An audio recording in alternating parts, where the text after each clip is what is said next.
Bab 3. Dia yang mampu melakukannya akan memiliki seluruh dunia bersamanya. Dia yang tidak bisa akan berjalan dalam jalan yang sepi.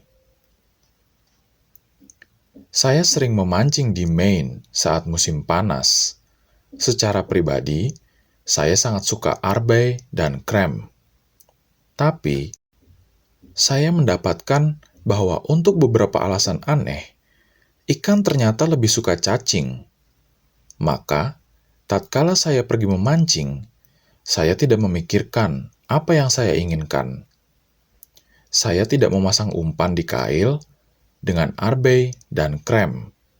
Tetapi, saya menggantungkan seekor cacing atau belalang di depan si ikan dan berkata, "Kau menginginkan ini, bukan?" Mengapa Anda tidak menggunakan akal sehat ini tatkala Anda memancing orang lain? Hal itu yang dilakukan Lloyd George, Perdana Menteri Inggris yang terkenal selama Perang Dunia Pertama. Ketika seseorang bertanya kepadanya, bagaimana dia berhasil tetap berkuasa, sementara para pemimpin perang lainnya, Wilson, Orlando, dan Clemenceau, telah dilupakan, dia menjawab bahwa apabila posisinya yang bertahan di atas ini mungkin disebabkan satu hal. Hal itu adalah karena hasil belajarnya bahwa kita perlu memasang umpan yang sesuai dengan ikannya. Mengapa harus berbicara tentang apa yang kita inginkan? Itu kekanakan, absurd. Tentu saja, Anda berminat dengan hal-hal yang Anda inginkan. Anda akan selamanya berminat terhadap hal itu. Tapi, tak seorang lain pun yang berminat. Kita semua persis seperti Anda. Kita berminat terhadap apa yang kita inginkan. Jadi, satu-satunya cara di bumi ini untuk mempengaruhi orang lain adalah berbicara tentang apa yang mereka inginkan dan tunjukkan kepada mereka bagaimana memperolehnya. Ingat itu tatkala Anda mencoba menggerakkan seseorang untuk mengerjakan sesuatu. Kalau, misalnya, Anda tidak ingin anak-anak Anda merokok, jangan memberi ceramah kepada mereka, dan jangan bicarakan tentang apa yang Anda inginkan. Melainkan, tunjukkan kepada mereka bahwa rokok mungkin akan membuat mereka tidak bisa masuk dalam tim bola basket, atau tidak bisa memenangkan lari 100 meter. Ini adalah hal yang baik untuk diingat, lepas dari apakah Anda berurusan dengan anak-anak, atau anak sapi, atau simpanse. Sebagai contoh, suatu hari, Ralph Waldo Emerson dan putranya berusaha menghela seekor anak sapi agar masuk ke kandangnya. Namun, mereka membuat kesalahan yang lazim karena hanya memikirkan tentang apa yang mereka inginkan. Emerson mendorong, dan putranya menghela. Tapi sapi itu hanya melakukan persis seperti apa yang sedang mereka lakukan. Dia hanya memikirkan apa yang dia inginkan. Maka dia mengeraskan kakinya dan dengan keras kepala menolak meninggalkan padang rumput itu. Seorang pembantu bangsa Irlandia melihat kejadian ini. Dia tidak bisa menulis esai dan buku, tapi setidaknya dalam peristiwa ini, dia lebih memiliki pengertian kuda atau pengertian anak sapi dibandingkan dengan Emerson. Dia memikirkan tentang apa yang diinginkan si anak sapi. Maka dia memasukkan jari-jarinya ke dalam mulut si anak sapi, membiarkan anak sapi itu menghisap jarinya, tatkala dia dengan lembut menghelanya masuk kandang.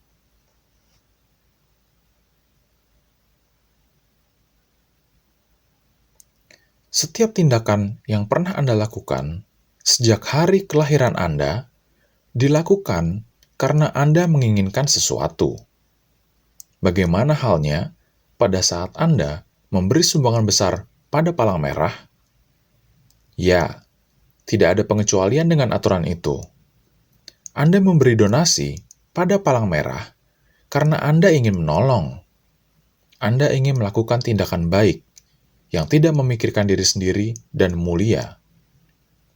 Dalam banyak hal yang telah Anda kerjakan, Anda telah melakukannya untuk diri sendiri. Kalau Anda tidak menginginkan perasaan itu lebih besar daripada keinginan Anda akan uang, Anda tidak akan menyumbangkan uang Anda. Tentu saja, Anda bisa memberi sumbangan itu karena Anda malu menolak, atau karena seorang pelanggan meminta Anda untuk melakukannya. Namun satu hal sudah pasti, Anda memberi sumbangan itu karena mengharapkan sesuatu. Harry A. Overstreet, dalam bukunya yang memberi penerangan Influencing Human Behavior, berkata, tindakan keluar dari apa yang secara mendasar kita harapkan, dan nasihat terbaik yang bisa diberikan kepada para calon pembujuk, apakah dalam bisnis, di rumah, di sekolah, dalam politik, adalah pertama, bangkitkan hasrat orang lain.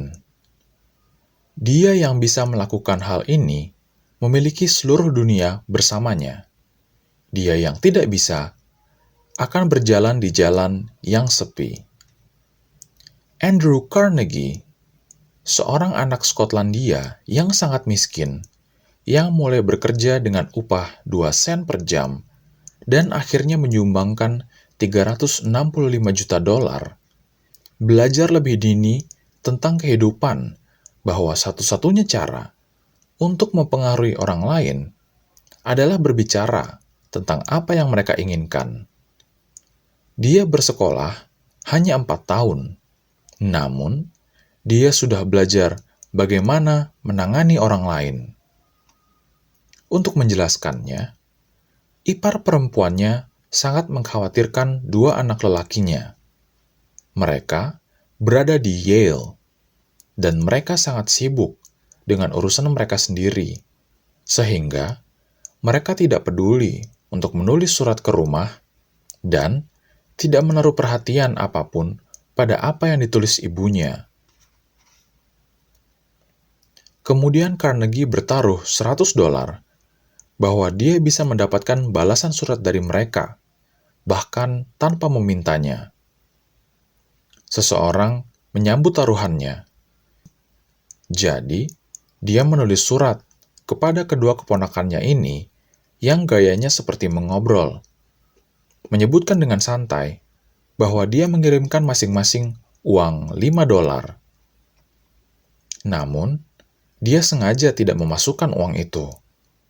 Kemudian, datang balasan-balasan surat yang mengucapkan terima kasih Paman Andrew untuk surat yang baik hati ini, dan Anda bisa menyelesaikan sendiri kalimat ini. Contoh lain dari cara memujuk diberikan oleh Stan Novak dari Cleveland, Ohio, seorang peserta kursus kami. Suatu malam, Stan pulang kerja dan mendapatkan anak lelaki bungsunya, Tim, menendang-nendang dan berteriak di lantai ruang tamu. Dia baru akan mulai masuk taman kanak-kanak esok hari dan memprotes kalau dia tidak mau pergi. Reaksi normal Stan adalah menyuruh anak itu masuk ke kamarnya dan mengatakan padanya bahwa dia lebih baik berubah pikiran untuk pergi sekolah. Tim tidak punya pilihan. Tapi malam itu, menyadari bahwa hal ini tidak akan menolong Tim memulai taman kanak-kanaknya dengan kerangka pikiran yang terbaik, Stan duduk dan berpikir, kalau saya adalah Tim, mengapa saya harus tertarik pergi ke taman kanak-kanak? Kemudian dia dan istrinya membuat daftar hal-hal menyenangkan yang bisa dilakukan Tim seperti menggambar dengan jari, menyanyi, mendapat teman-teman baru. Kemudian, mereka mempraktekannya. Kami semua mulai dengan menggambar jari di meja dapur. Istri saya, Lil, anak lelaki saya yang lain, Bob, dan saya sendiri, semuanya menikmati kegiatan itu. Segera saja, tim mengintip dari sudut dapur. Kemudian, dia memohon untuk ikut serta. Oh, tidak. Kau harus pergi ke taman kanak-kanak dulu untuk belajar bagaimana menggambar dengan jari. Dengan sangat bersemangat, saya memperlihatkan kepada tim daftar itu dan menyampaikan dalam bahasa anak-anak yang mudah dimengerti. Mengatakan kepadanya semua kesenangan yang bisa didapatnya di taman kanak-kanak. Esok paginya, saya kira saya orang pertama yang bangun. Saya turun ke bawah dan mendapatkan tim yang sedang duduk tertidur nyenyak di kursi ruang tamu. "Apa yang kau lakukan di sini?" tanya saya. "Saya menunggu untuk pergi ke taman kanak-kanak. Saya tidak ingin terlambat." Antusiasme dari semua anggota keluarga telah membangkitkan hasrat yang sama dalam diri tim, sehingga diskusi atau ancaman apapun tidak bisa mencapai sukses seperti ini. Besok, mungkin Anda ingin membujuk seseorang untuk mengerjakan sesuatu. Sebelum Anda bicara, berhentilah sebentar dan tanyakan diri Anda, bagaimana saya bisa membuat orang ini melakukannya? Pertanyaan itu akan menghentikan kita agar tidak tergesa-gesa masuk ke dalam situasi yang tidak menguntungkan, dengan mengeluarkan pembicaraan mengenai keinginan-keinginan kita. Suatu kali, saya menyewa ruangan luas dari sebuah hotel New York selama 20 malam untuk setiap sesi dalam rangka menyampaikan serangkaian ceramah. Pada awal satu musim, saya tiba-tiba diberitahu bahwa saya seharusnya membayar hampir 3 kali harga sewa yang saya bayar lebih dulu. Kabar ini sampai pada saya sesudah tiket dicetak dan disebarkan, dan semua pengumuman sudah dibuat. Sudah sewajarnya, saya tidak mau membayar uang tambahan itu. Tapi apa gunanya bicara kepada pihak hotel itu tentang apa yang saya inginkan? Mereka hanya berminat dengan apa yang mereka inginkan. Maka, beberapa hari kemudian, saya pergi menjumpai manajernya. "Saya sedikit terkejut tatkala saya mendapat surat Anda," ujar saya. "Jangan salahkan diri Anda sama sekali. Kalau saya berada dalam posisi Anda, saya sendiri juga seharusnya menulis surat yang sama. Tugas Anda sebagai seorang manajer hotel adalah memperoleh keuntungan sebanyak mungkin. Kalau Anda tidak melakukan itu, Anda akan dipecat, dan Anda seharusnya dipecat. Sekarang, mari kita ambil selembar kertas dan menuliskan kerugian dan keuntungan yang akan terjadi pada Anda kalau Anda berkeras untuk menaikkan sewa ini." Kemudian, saya ambil selembar kertas dan membuat garis ke bawah dari tengah dan membuat satu kolom keuntungan dan kolom yang satunya kerugian. Saya menulis di bawah judul keuntungan kata-kata ini, "Ruangan bebas." Kemudian, saya teruskan menyebutkan, Anda akan mendapatkan keuntungan dari memiliki ruang kosong yang bisa disewakan untuk dansa dan konvensi. Itu merupakan keuntungan besar, karena untuk peristiwa-peristiwa seperti itu, mereka akan membayar Anda lebih banyak daripada yang bisa Anda peroleh dari serangkaian ceramah.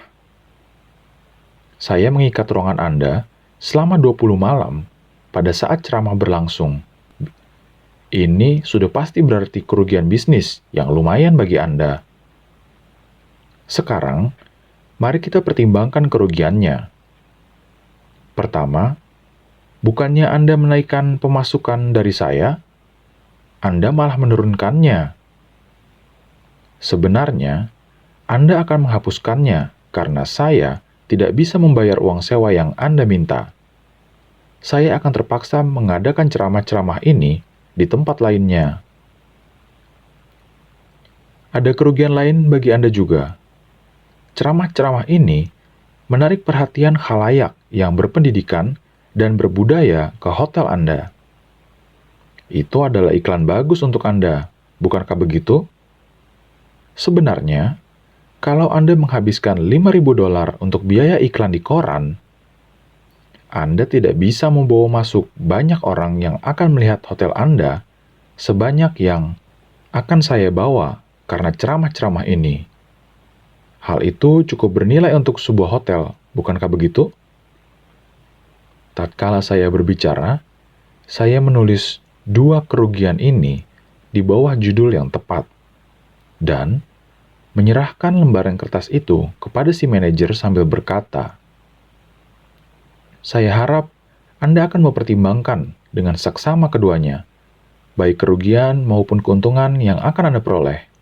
Kemudian beritahu saya keputusan akhir Anda." Saya menerima sepucuk surat esok harinya, yang memberitahu saya bahwa biaya sewa hanya akan dinaikkan 50%, bukannya 300%. Saya memperoleh pengurangan ini tanpa mengucapkan sepatah pun mengenai apa yang saya inginkan.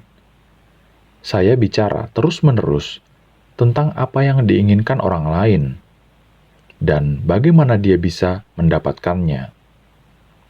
Misalnya, saya telah melakukan hal yang manusiawi, hal yang wajar. Misalnya saja, saya bergegas masuk kantornya dan berkata, "Apa maksud Anda dengan menaikkan biaya sewa saya 300%? Padahal Anda tahu kalau tiket sudah dicetak dan pengumuman sudah disebarkan. 300%? Konyol. Saya tidak akan membayarnya." Apa yang akan terjadi kalau demikian? Perdebatan akan memanas dan mendidih, lalu meledak. Dan Anda sudah tahu bagaimana akhir dari perdebatan sengit.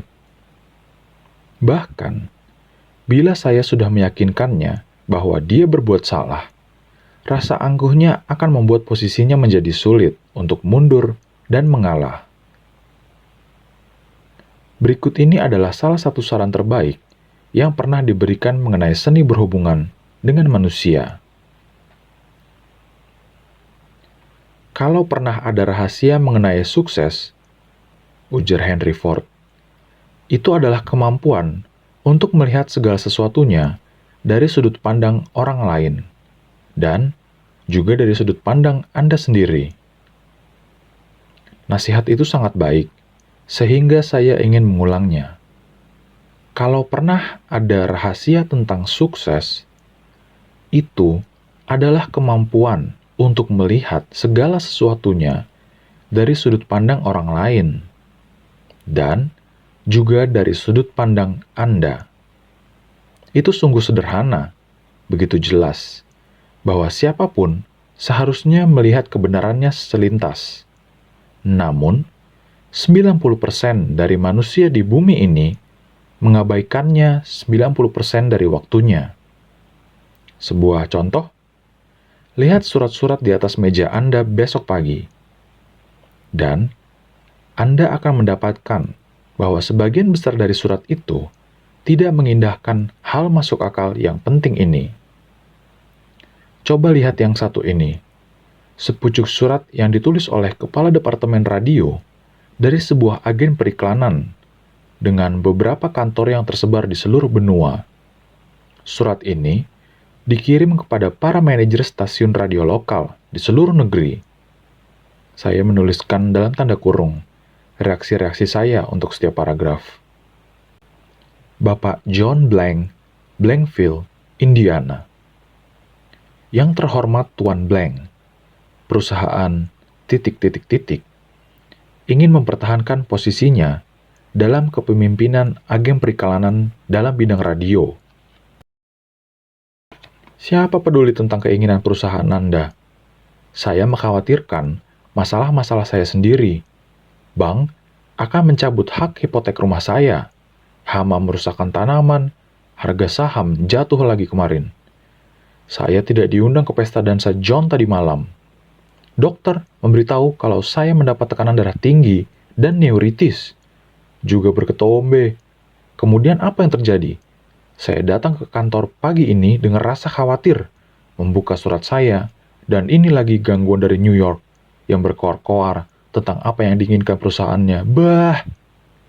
Kalau saja dia sadar kesan seperti apa yang diberikan suratnya, dia akan keluar dari bisnis perikanan dan memulai membuat pabrik desinfeksi kambing. Laporan agen perikanan nasional ini merupakan benteng dari jaringannya.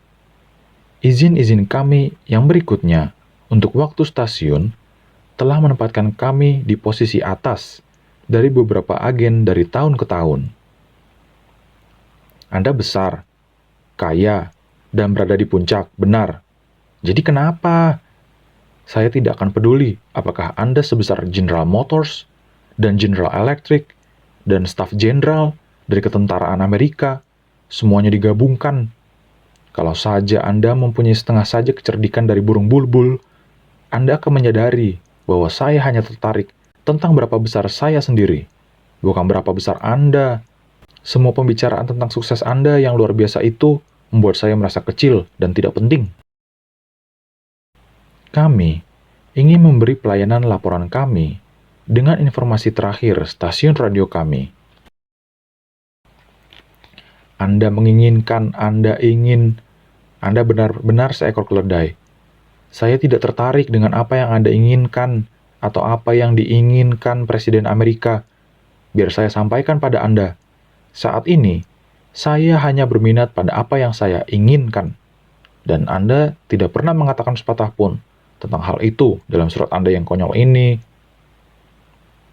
Karena itu, maukah Anda memasukkan perusahaan kami dalam daftar istimewa Anda untuk informasi stasiun mingguan? Setiap rincian yang akan berguna bagi sebuah agen dengan memesan waktu secara cerdik. Daftar istimewa. Berani benar Anda. Anda membuat saya merasa tidak penting dengan mendengar bicara Anda yang besar mengenai perusahaan Anda. Dan kemudian Anda minta saya memasukkan Anda dalam daftar istimewa. Anda bahkan tidak mengucapkan tolong tatkala Anda memintanya. Kabar segera untuk surat ini, yang memberitahu kami hasil kerja Anda yang terakhir, akan saling membantu. Anda tolol. Anda mengirim surat murahan kepada saya, surat yang berserakan seperti daun-daun musim gugur, dan Anda masih mempunyai rasa kurang ajar untuk meminta pada saya. Pada saat saya sedang mengkhawatirkan hipotek dan tanaman dan tekanan darah saya, untuk duduk dan mendiktekan surat pribadi untuk menjawab surat Anda. Lalu Anda meminta saya melakukannya segera. Apa maksud Anda segera? Tidakkah Anda tahu kalau saya sama sibuknya dengan Anda? Atau setidaknya saya lebih suka berbicara mengenai diri saya? Dan ketika kita membahas masalah ini, siapa yang memberi Anda hak penuh untuk memerintah saya? Anda bilang bahwa ini merupakan hal saling tolong. Akhirnya, Anda memulai melihat apa yang saya inginkan, tapi Anda kabur dalam menyampaikan cara menawarkannya untuk keuntungan saya. Salam, John Doe, Manajer Departemen Radio. PS. Lampiran cetak dari jurnal Blankville akan menarik minat Anda, dan Anda mungkin ingin menanyakannya lewat stasiun Anda. Akhirnya, pada bagian bawah surat ini, Anda menyebut sesuatu yang mungkin bisa membantu saya memecahkan salah satu masalah saya. Mengapa Anda tidak memulai surat Anda dengan, tapi apa gunanya? Orang periklanan manapun yang merasa bersalah karena melakukan omongan tolol semacam surat yang telah Anda kirimkan pada saya, Pasti ada yang salah dengan mendula oblongatanya. Anda tidak perlu surat yang mengabarkan tentang hasil kerja terakhir kami. Apa yang Anda perlukan adalah yodium dalam kelenjar gondok Anda. Nah, sekarang, kalau orang yang mendedikasikan dirinya pada periklanan, yang menyatakan diri sebagai ahli dalam seni mempengaruhi orang lain agar mau membeli, lalu mereka menulis surat seperti itu, apa yang bisa kita harapkan dari tukang daging dan tukang roti atau montir mobil? Berikut ini contoh satu surat lagi yang ditulis oleh pengawas sebuah terminal peti kemas besar kepada seorang peserta kursus ini, Edward Vermeulen.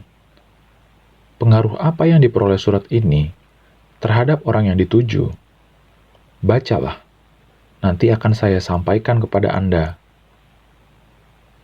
A. Zergas Sons Incorporation, 28 Front Street, Brooklyn, New York, 11201. Kepada Tuan Edward Vermeulen. Dengan hormat, pengoperasian pada stasiun penerima rail outbound kami sedang ada masalah karena persentase total bisnis dikirimkan kepada kami terlambat sore ini. Kondisi ini menimbulkan kemacetan, kerja lembur para pekerja kami, penundaan truk-truk, dan berarti penundaan terhadap pengangkutan. Pada tanggal 10 November, kami menerima dari perusahaan Anda sebanyak 510 potong yang tiba di sini pada pukul 16.20. Kami mengharapkan kerjasama Anda untuk mengatasi pengaruh-pengaruh yang tidak diharapkan ini, yang timbul karena keterlambatan penerimaan muatan. Bolehkah kami meminta, pada hari-hari Anda mengirimkan muatan yang diterima pada tanggal tersebut di atas, usahakan apakah truknya bisa datang lebih cepat, atau kirimkan pada kami sebagian muatan pada pagi hari. Keuntungan yang akan Anda peroleh dari pengaturan demikian akan lebih menjamin bisnis Anda akan berjalan lancar pada tanggal penerimaannya. Hormat kami, J.B.Sopt.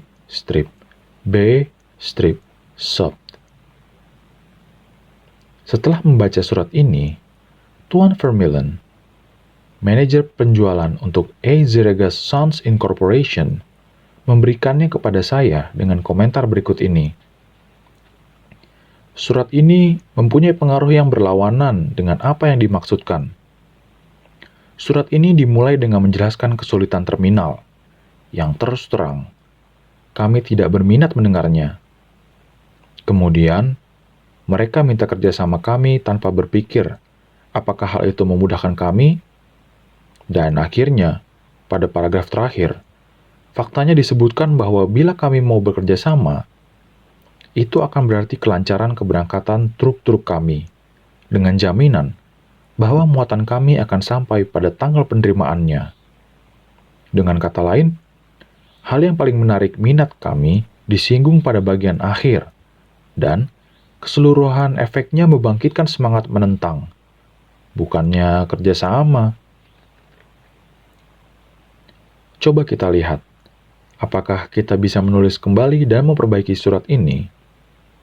Mari kita jangan membuang waktu berbicara tentang masalah-masalah kita.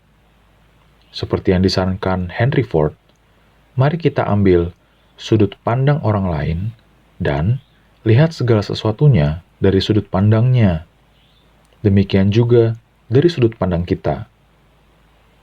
Berikut ini adalah salah satu cara memperbaiki surat tersebut. Mungkin ini bukan cara yang terbaik, tapi bukankah ini suatu perbaikan? Bapak Edward Vermeulen, C-O A. Zergas Sons Incorporation, 28 Front Street, Brooklyn, New York, 11201. Yang terhormat Tuan Vermeulen, perusahaan Anda telah menjadi salah satu pelanggan kami yang baik selama 14 tahun ini. Sudah sewajarnya, kami sangat menghargai cara kerja Anda dan sungguh ingin memberi Anda pelayanan yang cepat, efisien, yang sudah menjadi hak Anda.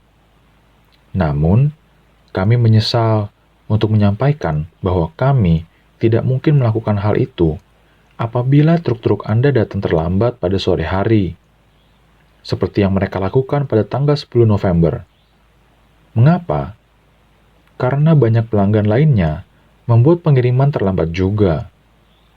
Sewajarnya, hal itu menyebabkan kemacetan. Itu berarti bahwa truk-truk Anda tidak bisa dihindari tertahan di pelabuhan, dan kadang-kadang muatan Anda jadi tertunda. Hal itu memang buruk, tapi tidak bisa dihindari.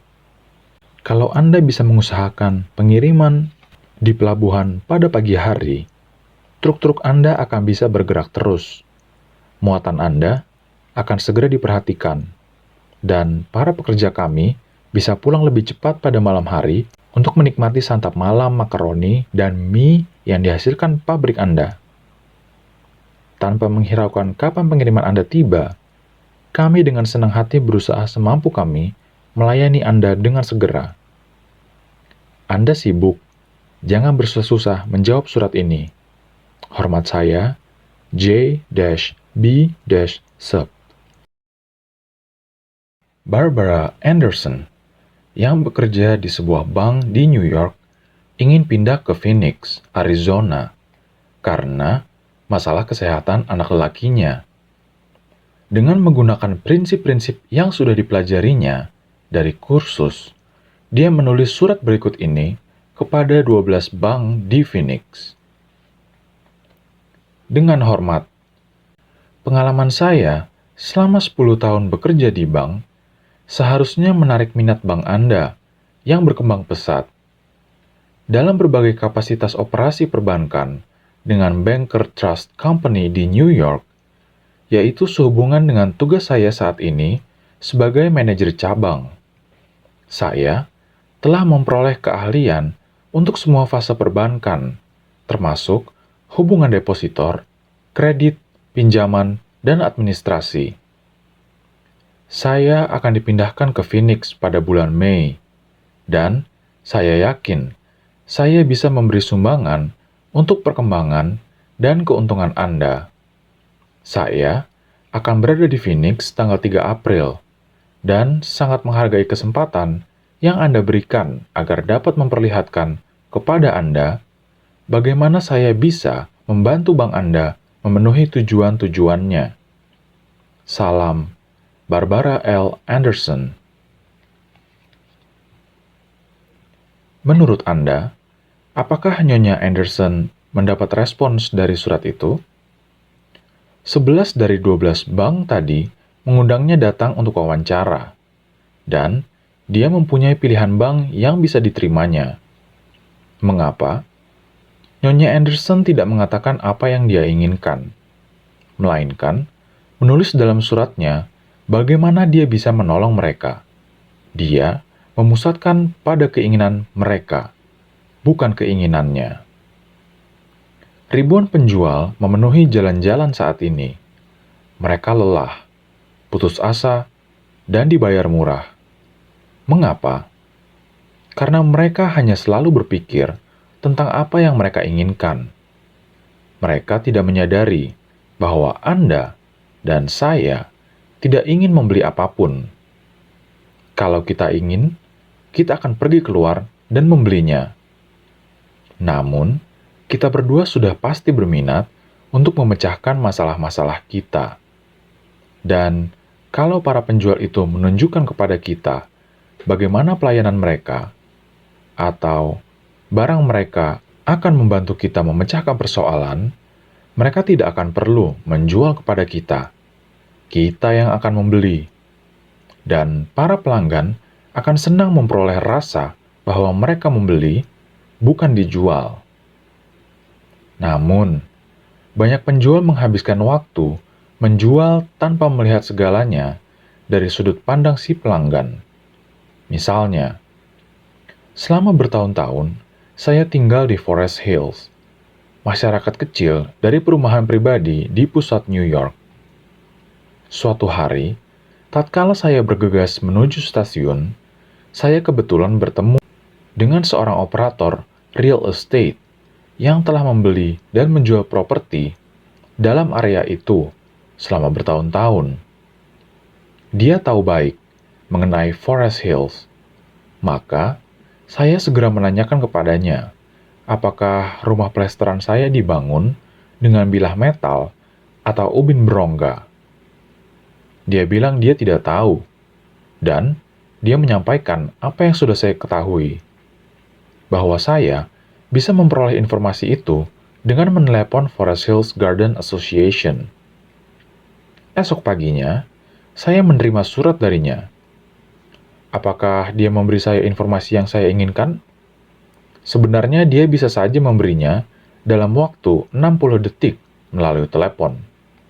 Tapi dia tidak melakukannya.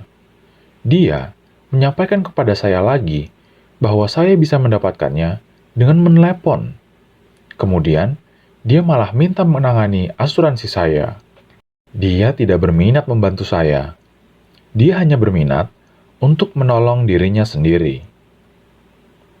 J. Howard Lucas dari Birmingham, Alabama, menceritakan bagaimana dua orang penjual dari perusahaan yang sama menangani situasi dengan tipe yang sama. Dia melaporkan, beberapa tahun yang lalu, saya berada dalam tim manajemen sebuah perusahaan kecil. Kantor pusat dekat kami adalah kantor distrik dari sebuah perusahaan asuransi besar. Para agen mereka ditugaskan berdasarkan wilayah, dan dua orang agen yang di sini akan saya sebut Carl dan John ditugaskan ke kantor kami. Suatu pagi, Carl sampai di kantor kami dan dengan santai dia menyinggung bahwa perusahaannya baru saja memperkenalkan satu asuransi jiwa baru bagi para eksekutif. Dan dia pikir mungkin kami berminat nantinya. Maka, dia akan kembali menemui kami kalau ada informasi tentang hal itu. Pada hari yang sama, John melihat kami di pinggir jalan ketika dia hendak kembali dari warung kopi dan dia berseru, "Hey Luke, tunggu! Saya ada berita baik untuk kalian semua." Dia bergegas menghampiri kami dan dengan bersemangat menyampaikan tentang asuransi jiwa untuk eksekutif yang telah diperkenalkan perusahaannya hari itu. Asuransi yang sama yang sudah disinggung Carl dengan santai. Dia ingin kami memperoleh satu yang dikeluarkan. Dia memberi kami beberapa fakta penting tentang ulasannya dan mengakhirinya dengan mengatakan, "Polisnya masih baru sekali. Saya akan meminta seseorang dari kantor kami untuk datang besok dan menjelaskannya. Sekarang, untuk sementara waktu, mari kita menandatangani surat permohonannya dan sambil jalan bisa memperoleh lebih banyak informasi untuk diselesaikan." Antusiasmenya membangkitkan dalam diri kami minat terhadap asuransi ini, meskipun kami belum mendapatkan rinciannya.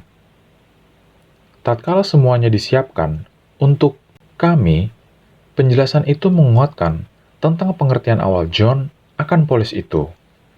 Dan dia tidak hanya menjual polis kepada kami semua, tetapi belakangan menggandakan cakupan kami. Carl sebenarnya bisa saja mengadakan penjualan itu. Namun, dia tidak berusaha keras dalam membangkitkan minat kami untuk membeli polis itu. Dunia penuh dengan manusia-manusia yang merampas dan mementingkan diri sendiri. Maka, individu yang memang jarang bersedia, yang berusaha tanpa mementingkan diri sendiri, memberi pelayanan pada orang lain, mempunyai keuntungan besar. Mereka hanya memiliki sedikit pesaing.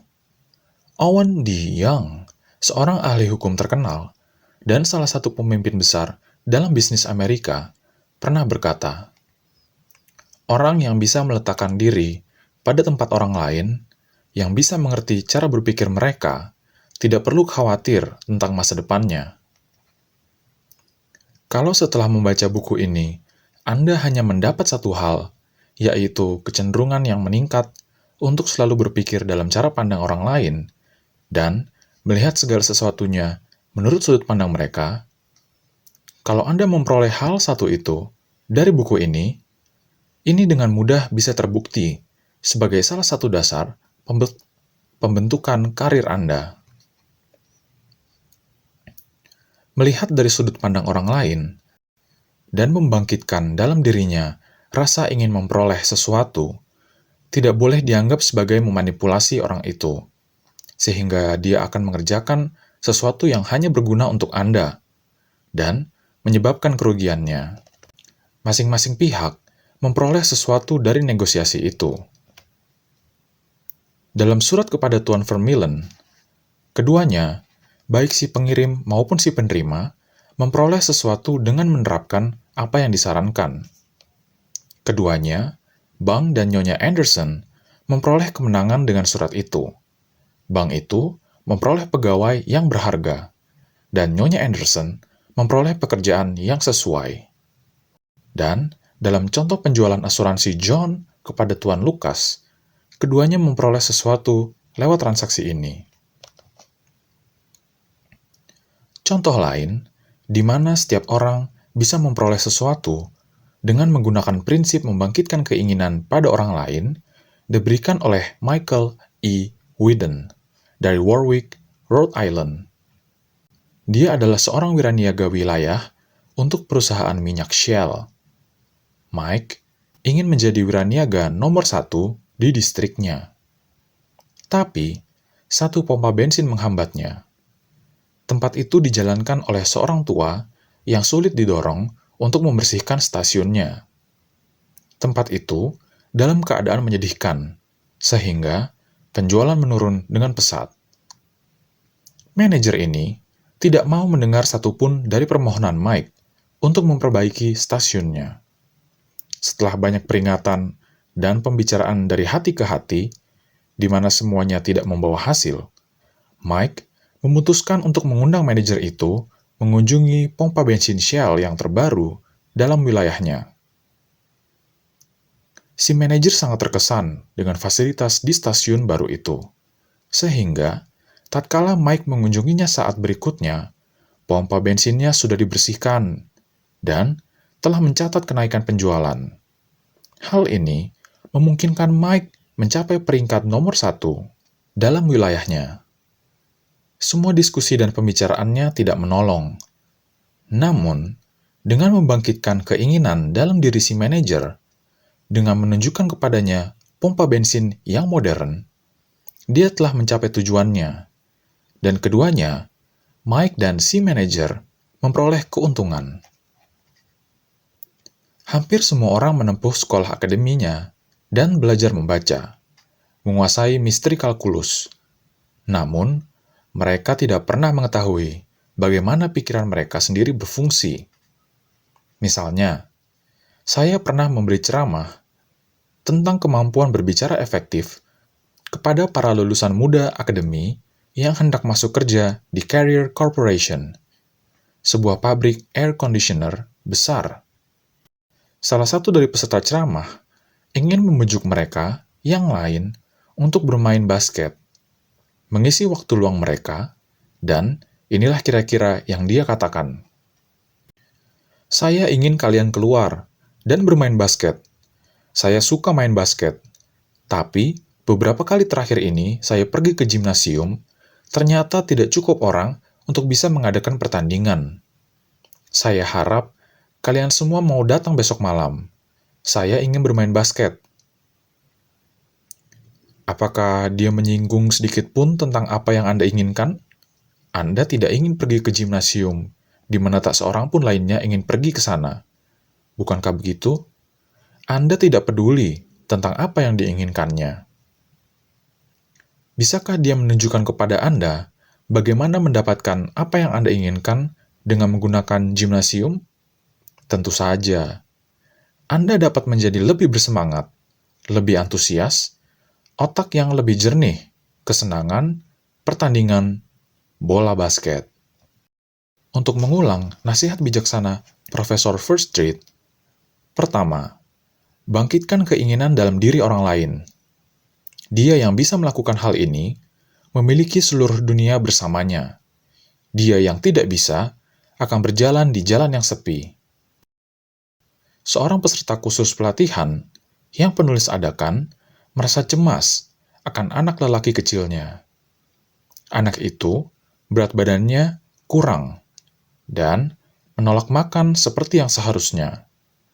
Orang tuanya menggunakan metode yang sudah umum. Mereka marah dan mengomel. Ibu ingin kamu memakan ini dan itu. Ayah ingin kamu tumbuh sebagai lelaki besar. Apakah anak itu menaruh perhatian terhadap permintaan-permintaan itu? Sama sekali tidak. Tak seorang pun akan mengharapkan seorang anak 3 tahun bereaksi terhadap pandangan seorang ayah berusia 30 tahun. Namun, ternyata itu memang yang diharapkan si ayah. Mengerti dia. Sungguh tidak masuk akal. Akhirnya si ayah sadar juga. Maka, dia berkata kepada dirinya, apa yang diinginkan anak itu? Bagaimana saya bisa mengaitkan apa yang saya inginkan dengan apa yang dia inginkan? Segalanya menjadi mudah bagi si ayah, tatkala dia mulai memikirkan hal itu. Anak lelakinya mempunyai sepeda roda 3 yang sangat dia sayangi. Anak itu sering mengendarainya di halaman depan rumah mereka, di Brooklyn. Selang beberapa rumah di jalan itu, tinggal seorang anak lelaki yang lebih besar dan suka menggertak, yang akan menarik anak lelaki kecil turun dari sepeda roda 3-nya. Kemudian dia sendiri akan menaikinya. Sudah sewajarnya, anak lelaki kecil itu akan berlari dan menjerit kepada ibunya, lalu ibunya akan keluar dan menyuruh turun si tukang gertak dari sepeda itu, kemudian menaikkan anaknya lagi. Peristiwa seperti ini terjadi hampir setiap hari. Apa yang diinginkan si anak kecil? Tidak perlu minta bantuan Sherlock Holmes untuk menjawabnya. Rasa bangganya, kemarahannya, keinginannya untuk menjadi penting. Semua emosi-emosi paling kuat yang bisa membantunya untuk membalas dendam, untuk menghantam hidung si tukang gertak. Dan, tatkala ayahnya menjelaskan bahwa anaknya akan mampu menghantam anak yang lebih besar itu suatu hari nanti, apabila dia makan makanan yang disuruh ibunya. Begitu ayahnya menjanjikan hal itu, tidak ada lagi masalah. Anak itu menurut saja makan bayam, telur, daging, segalanya, agar bisa cukup besar untuk menghantam si tukang gertak yang telah menghinanya begitu sering. Setelah memecahkan masalah itu, orang tua tersebut mulai menangani masalah lainnya. Anak kecil itu mempunyai kebiasaan buruk, yaitu mengompol di tempat tidurnya. Dia tidur bersama neneknya. Pada pagi hari, neneknya akan bangun dan mencium bau ompol dan berkata, "Coba lihat Johnny, apa yang kau lakukan lagi tadi malam?" Dia akan menjawab, "Tidak, saya tidak melakukannya. Nenek yang melakukannya." Memarahi, menampar, mempermalukannya dengan mengulangi terus bahwa orang tua tidak ingin dia melakukan hal itu. Tak satu pun dari cara ini yang bisa mengeringkan tempat tidurnya. Maka, orang tuanya bertanya, "Bagaimana kami bisa membuat anak ini berhenti mengompol di tempat tidurnya?" Apa yang dia inginkan? Pertama, dia ingin memakai piyama seperti milik ayah, bukannya memakai baju tidur seperti nenek. Nenek sudah bosan dengan kebiasaan mengompol itu pada malam hari. Maka, dia dengan senang hati menawarkan membeli piyama kalau Johnny mau berubah. Yang kedua, dia ingin tempat tidur sendiri. Nenek tidak keberatan. Kemudian, ibunya membawanya ke toko di Brooklyn, mengedipkan mata pada penjual wanitanya, dan berkata, "Ini ada seorang tuan kecil yang ingin berbelanja."